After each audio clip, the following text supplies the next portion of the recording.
As freelance writers, there are several ways that you can land clients, and one of these ways is cold pitching.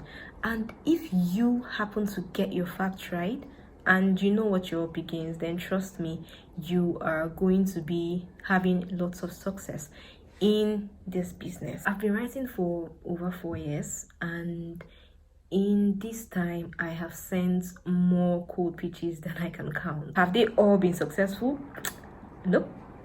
But I have definitely landed some high-paying clients via cold pitching, and in this video I want to show you how. The first thing I want to say is that you must understand that people receive thousands of cold pitches on a daily basis, especially if you are going for a bigger, more established brand.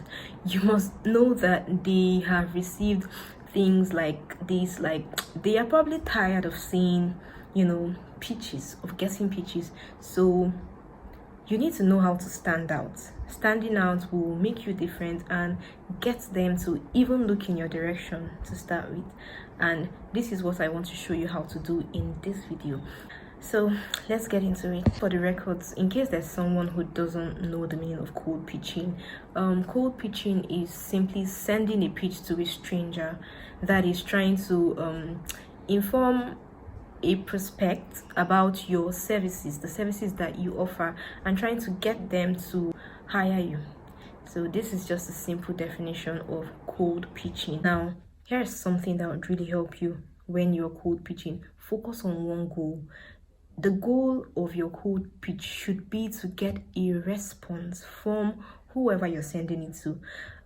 Now, people, I'm sure you must have sent out cold pitches before and you received no response at all right? So it's usually a response. Yeah, they say no response is a response. So when someone doesn't reply to your cold pitches, it's either they didn't see your cold pitch, or they saw it and it's not interesting enough to get out a response for them.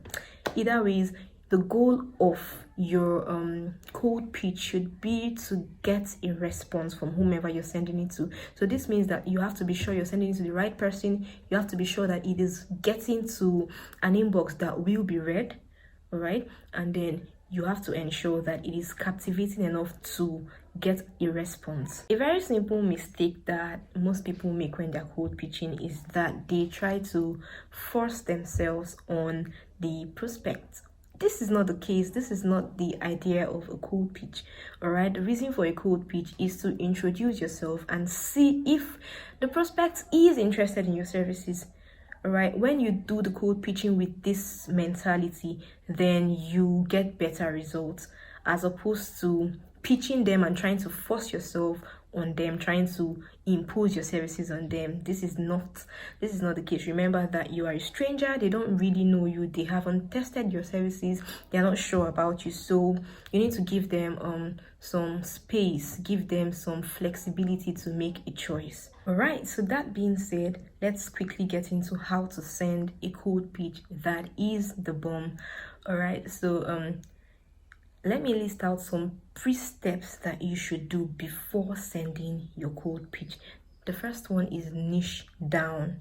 All right, if you're going to send a cold pitch to let's say a skincare brand, all right, or let's say you're pitching to write for a skincare brand, this brand is going to be more open to accepting writers that are experts in the skincare industry. Another thing that you want to do is research. Nothing is more important than doing your research. If you do your research very well, you would gather information about this brand or company that you want to work with, and by the time you start deploying them to this company, they would feel like you really did your assignment, and they would be more interested in what you have to say. So you want to research about the brand, research about, if they have a website, visit their website, visit their blogs, read through, get familiar with their tone, their brand voice, what they represent, their visions and missions. Basically, do your research. All right, so that being said, let's get into the cold pitch proper. So the first thing you want to do is personalization. There is nothing as interesting as personalizing your letters when you're sending them to a stranger. One thing you want to do is make sure you personalize your pitches. You want to say hi John, or hi Peter, or hello Peter, or dear Paul. You just want to put out the person's name, which also boils down to your research. So if you have made your research, if you've done your research properly, then you must have found out the name of the person you are sending the pitch to. Make sure you include this name. Now, after you've introduced yourself, the very first line of your cold pitch should show that you have done your research. This line is very important. If you get it wrong here, then chances are that the prospect will not even continue down the rest of your pitch. So you need to make sure that you get it very correct in the first line. And this first line is for showing that you've done your research.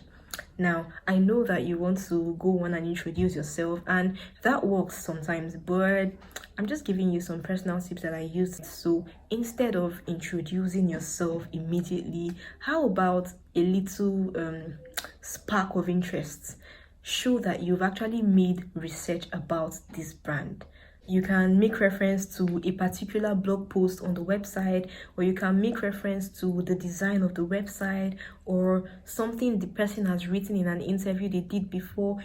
Just something. Just pick something up that you have discovered during your research. Second sentence should be to introduce yourself. You want to talk about yourself, a bit about your background. You can say, hello, I'm Joy, and I'm a freelance writer. I write content for skincare brands. You just want to put out a little bit of your background. Remember to show expertise. After you've personalized, talked a bit about your research, and then given a bit of your background, the next thing you want to do is to show how you can help. You want to show them what their problem is based on your research, and how your services can become a solution to this problem. The moment you're able to tie this problem to the solution that you are bringing from your services, then the rest is history. And the fourth thing you want to do as you begin to round up is to give them a way out. All right, remember, the goal is not to force anybody. You're not trying to force them to accept you. You want to show them that, oh, you can help, but only if they want you to help. All right, so you can do this by giving them a way out. All right, tell them, oh, it's totally okay if you don't want to, or I understand if you do not need this.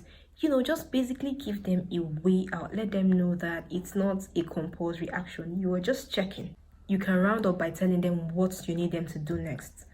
A call to action is very important. Even if you've already got the whole thing right from the beginning, when you get to the end, you need to tell them what they should do with this letter. What do you want them to do? Do you want them to call you? Do you want them to schedule a meeting? Do you want them to click a link? You need to tell them what to do, because people work better when they are given an action to complete. So ensure that you include a call to action. Okay, so that's it. Let's go over them again. First, you want to personalize. Open the letter by personalizing.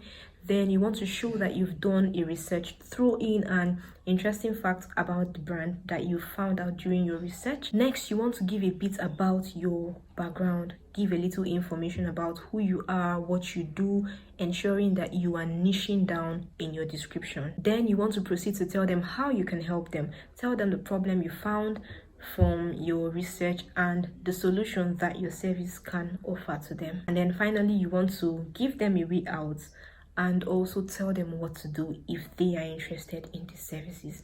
That's it. So if you want my personal cold pitch template, all right, just click the link. I'm going to leave a link to my email list in the description box. Okay, so in my next video on this series, I'm going to be showing you mistakes that you must avoid when sending out a cold pitch.